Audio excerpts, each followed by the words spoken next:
بسم اللہ الرحمن الرحیم۔ سورہ آراف، سورت نمبر 7۔ شروع کرتا ہوں اللہ کے نام سے جو بڑا مہربان نہایت رحم والا ہے۔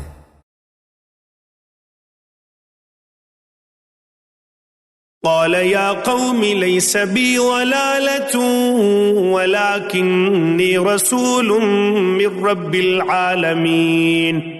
انہوں نے فرمایا، کیا ہے میری قوم، مجھ میں تو ذرا بھی گمراہی نہیں، لیکن میں پروردگار عالم کا رسول ہوں۔ ابلغکم رسالات ربی وانصح لکم واعلم من اللہ ما لا تعلمون۔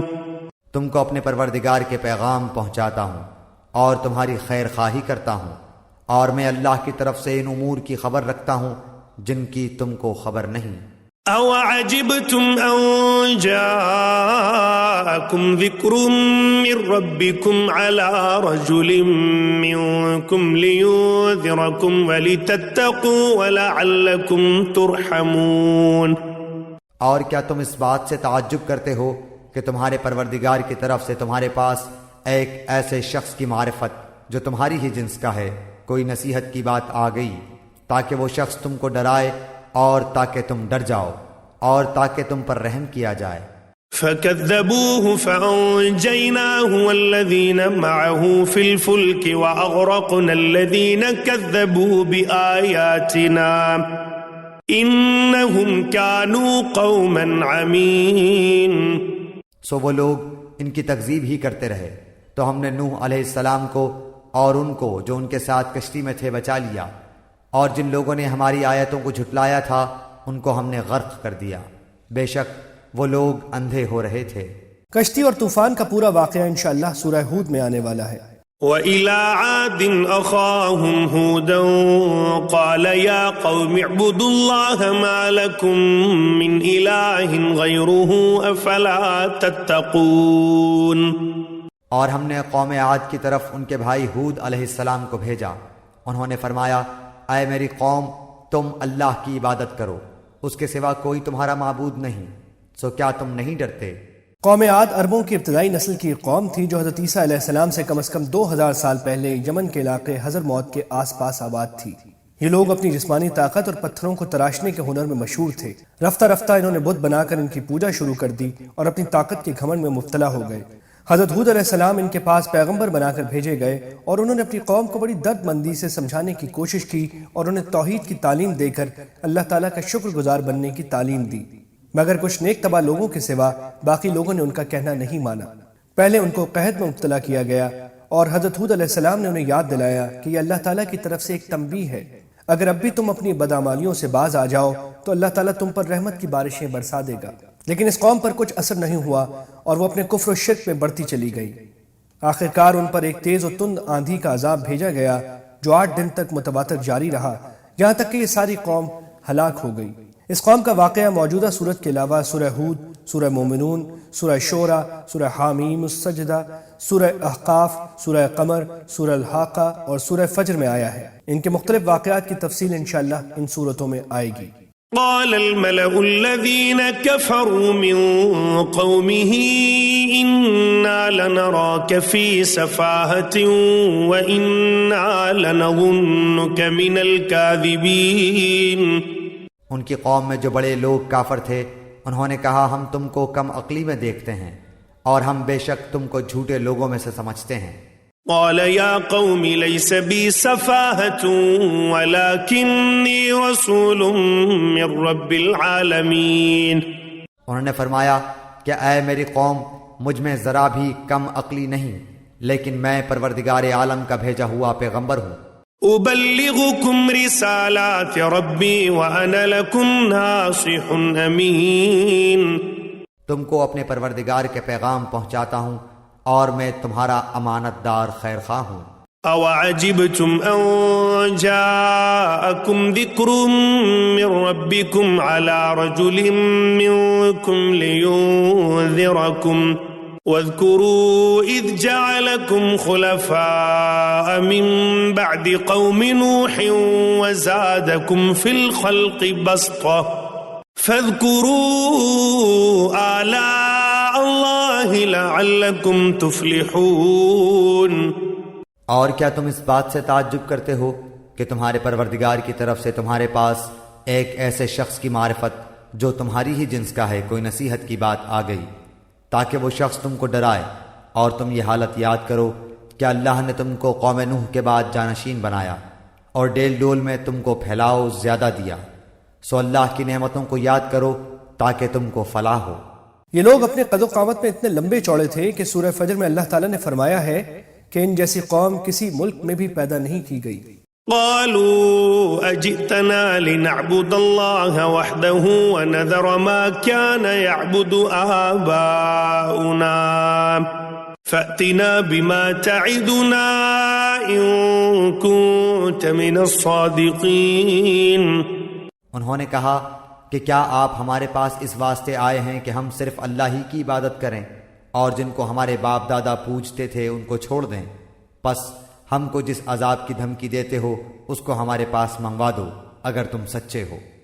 قال قد وقع عليكم من ربكم رجس وغضب أتجادلونني في أسماء سميتموها أنتم وآباؤكم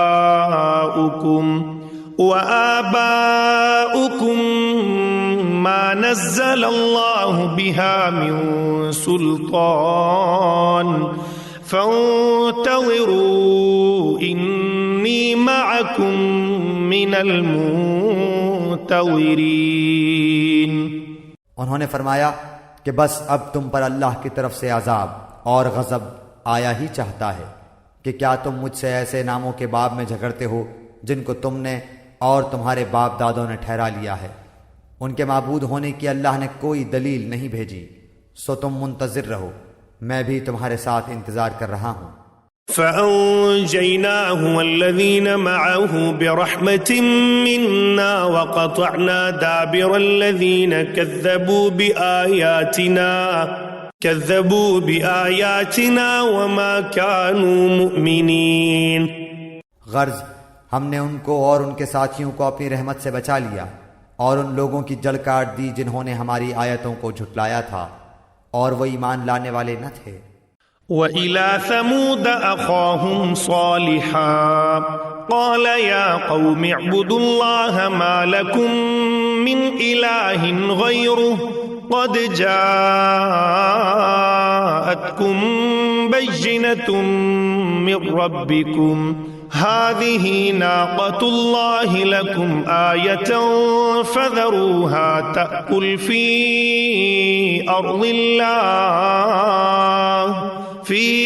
أرض الله ولا تمسوها بسوء فيأخذكم عذاب أليم۔ اور ہم نے سمود کی طرف ان کے بھائی صالح علیہ السلام کو بھیجا، انہوں نے فرمایا اے میری قوم، تم اللہ کی عبادت کرو، اس کے سوا کوئی تمہارا معبود نہیں، تمہارے پاس تمہارے پروردگار کی طرف سے ایک واضح دلیل آ چکی ہے، یہ اونٹنی ہے اللہ کی جو تمہارے لیے دلیل ہے، سو اس کو چھوڑ دو کہ اللہ تعالیٰ کی زمین میں کھاتی پھرے، اور اس کو برائی کے ساتھ ہاتھ بھی مت لگانا کہ کہیں تم کو دردناک عذاب آ پکڑے۔ سمود بھی قوم عاد ہی کی نسل سے پیدا ہوئی تھی، اور ظاہر یہ ہے کہ حضرت ہود علیہ السلام اور ان کے مومن ساتھی جو عذاب سے بچ گئے تھے یہ ان کی اولاد تھی، اور سمود ان کے دادا کا نام تھا، اس لیے ان کو عاد ثانیہ بھی کہا جاتا ہے۔ یہ قوم عرب اور شام کے درمیان اس علاقے میں آباد تھی جس کو اس وقت حجر کہا جاتا تھا، اور آج کل اسے مدائن صالح کہتے ہیں، اور آج بھی ان کے گھروں اور محلات کے کھنڈر موجود ہیں، اور پہاڑوں سے تراشی ہوئی عمارتوں کے آثار جن کا ذکر آیت 74 میں ہے آج بھی وہاں دیکھے جا سکتے ہیں۔ عرب کے مشرکین جب تجارتی سفر پر شام جاتے تو یہ کھنڈر ایک نشان عبرت کے طور پر ان کے راستے میں پڑتے تھے، اور قرآن کریم نے کئی مقامات پر انہیں اس کی طرف توجہ دلائی ہے۔ اس قوم میں بھی رفتہ رفتہ بت پرستی کی بیماری پیدا ہو گئی تھی، اور اس کے نتیجے میں بہت سی عملی خرابیاں پھیل گئی تھیں۔ حضرت صالح علیہ السلام اسی قوم کے ایک فرد تھے جن کو اللہ تعالیٰ نے ان کو راہ راست دکھانے کے لیے پیغمبر بنا کر بھیجا، لیکن یہاں بھی وہی صورت پیش آئی کہ قوم کی اکثریت نے ان کی بات نہیں مانی۔ حضرت صالح علیہ السلام نے جوانی سے بڑھاپے تک مسلسل ان کو تبلیغ جاری رکھی۔ آخرکار ان لوگوں نے یہ مطالبہ کیا کہ اگر آپ ہمارے سامنے کے پہاڑ سے کوئی اونٹنی نکال کر دکھا دیں گے تو ہم ایمان لے آئیں گے۔ حضرت صالح علیہ السلام نے دعا فرمائی اور اللہ تعالیٰ نے پہاڑ سے اونٹنی بھی نکال کر دکھا دی۔ اس پر کچھ لوگ تو ایمان لے آئے، مگر بڑے بڑے سردار اپنے عہد سے پھر گئے، اور نہ صرف یہ کہ اپنی ضد پر اڑے رہے، بلکہ جو دوسرے لوگ ایمان لانے کا ارادہ کر رہے تھے انہیں بھی روک دیا۔ حضرت صالح علیہ السلام کو اندیشہ ہوا کہ ان کی عہد شکنی کی وجہ سے ان پر اللہ کا عذاب آ جائے گا، اس لیے انہوں نے فرمایا کہ کم از کم اللہ تعالیٰ کی پیدا کی ہوئی اس اونٹنی کو تم آزاد چھوڑے رکھو اور اسے کوئی تکلیف نہ پہنچاؤ۔ اور اونٹنی کو چونکہ پورے کنویں کا پانی درکار ہوتا تھا، اس لیے اس کی باری مقرر کر دی کہ ایک دن اونٹنی کنویں کا پانی پیے گی اور دوسرے دن آبادی کے لوگ پانی پی لیں گے۔ لیکن ہوا یہ کہ قوم کے کچھ لوگوں نے اونٹنی کو مار ڈالنے کا ارادہ کیا، اور آخرکار ایک شخص نے جس کا نام قزار تھا اس کو قتل کر ڈالا۔ اس موقع پر حضرت صالح علیہ السلام نے انہیں متنبہ کیا کہ اب ان کی زندگی کے صرف 3 دن باقی رہ گئے ہیں، جس کے بعد وہ عذاب سے ہلاک کر دیے جائیں گے۔ بعض روایات میں ہیں کہ انہوں نے یہ بھی بتا دیا تھا کہ ان 3 دنوں میں سے ہر دن ان کے چہروں کا رنگ بدل جائے گا، یعنی پہلے دن رنگ پیلا، دوسرے دن سرخ اور تیسرے دن کالا ہو جائے گا۔ اس کے باوجود اس ضدی قوم نے توبہ اور استغفار کے بجائے خود حضرت صالح علیہ السلام کو قتل کرنے کا منصوبہ بنایا، جس کا ذکر قرآن کریم نے سورہ نمل میں فرمایا ہے، لیکن اللہ تعالیٰ نے انہیں راستے ہی میں ہلاک کر دیا اور ان کا منصوبہ دھرا رہ گیا۔ آخرکار 3 دن اسی طرح گزرے جس طرح حضرت صالح علیہ السلام نے فرمایا تھا۔ اسی حالت میں شدید زلزلہ آیا اور آسمان سے ایک ہیبت ناک چیخ کی آواز نے ان سب کو ہلاک کر ڈالا۔ حضرت صالح علیہ السلام اور ان کی قوم کا تفصیلی ذکر سورہ ہود، سورہ شعراء، سورہ نمل اور سورہ قمر میں آیا ہے۔ نیز سورہ حجر، سورہ زاریات، سورہ نجم، سورہ حاقہ اور سورہ شمس میں بھی ان کے مختصر حوالے آئے ہیں۔ واذكروا إذ جعلكم خلفاء من بعد عاد وبوأكم في الأرض تتخذون من سهولها قصورا وتنحتون الجبال بيوتا فاذكروا آلاء الله ولا تعثوا في الأرض مفسدين۔ اور تم یہ حالت یاد کرو کہ اللہ تعالیٰ نے تم کو عاد کے بعد جانشین بنایا اور تم کو زمین پر رہنے کا ٹھکانہ دیا کہ نرم زمین پر محل بناتے ہو اور پہاڑوں کو تراش تراش کر ان میں گھر بناتے ہو، سو اللہ تعالیٰ کی نعمتوں کو یاد کرو اور زمین میں فساد مت پھیلاؤ۔ قال الملأ الذين استكبروا من قومه للذين استضعفوا لمن آمن منهم أتعلمون أن صالحا مرسل من ربه قالوا إنا بما أرسل به مؤمنون۔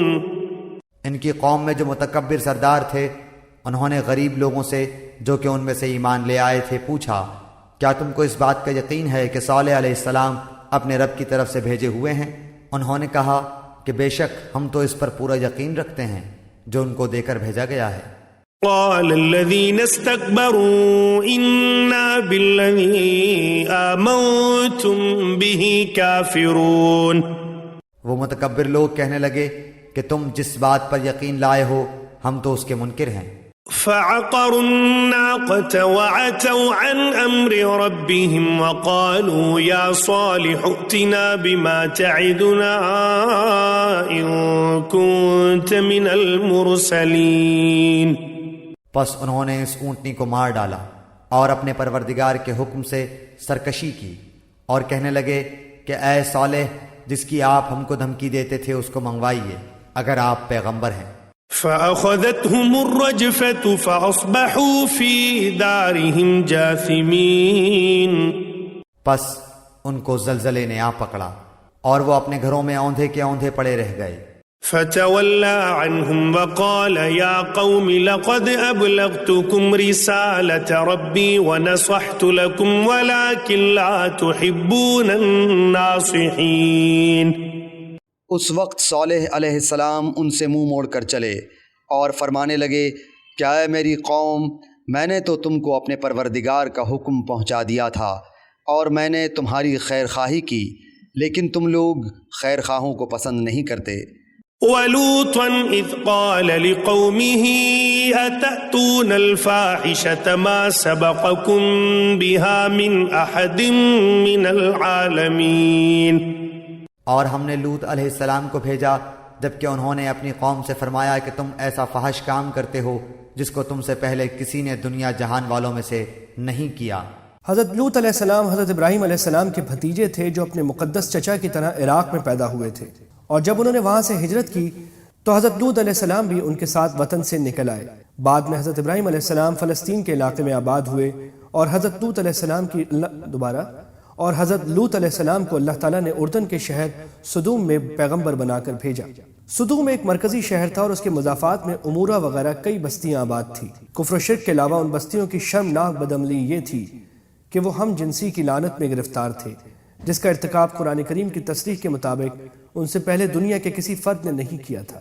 حضرت لوط علیہ السلام نے انہیں اللہ تعالیٰ کے احکام پہنچائے اور عذاب سے بھی ڈرایا، لیکن جب یہ لوگ اپنی خباثت سے باز نہ آئے تو ان پر پتھروں کی بارش برسائی گئی اور ان تمام بستیوں کو الٹ دیا گیا۔ آج بحر مردار کے نام سے جو سمندر ہے، کہتے ہیں کہ یہ بستیاں یا تو اس میں ڈوب گئی ہیں یا اس کے آس پاس تھیں جن کا نشان واضح نہیں رہا۔ حضرت لوط علیہ السلام کا اس قوم کے ساتھ نسبی تعلق نہیں تھا، پھر بھی اس آیت میں اسے حضرت لوط علیہ السلام کی قوم کہا گیا ہے کیونکہ یہ وہ امت تھی جس کی طرف ان کو بھیجا گیا تھا۔ ان کے واقعے کی سب سے زیادہ تفصیل سورہ ہود میں آئے گی۔ اس کے علاوہ سورہ حجر، سورہ شعراء، سورہ عنکبوت میں بھی ان کے واقعے کی کچھ تفصیلات بیان ہوئی ہیں۔ نیز سورہ زاریات اور سورہ تحریم میں بھی ان کے مختصر حوالے آئے ہیں۔ قلب بالحق تعلق وبغير تعلق يبكي يسأل حالكه فأتاه الوحي فأشرك اقرأ اقرأ يا محمد السلام عليك يا رسول الله السلام عليك يا حبيبي يا نبي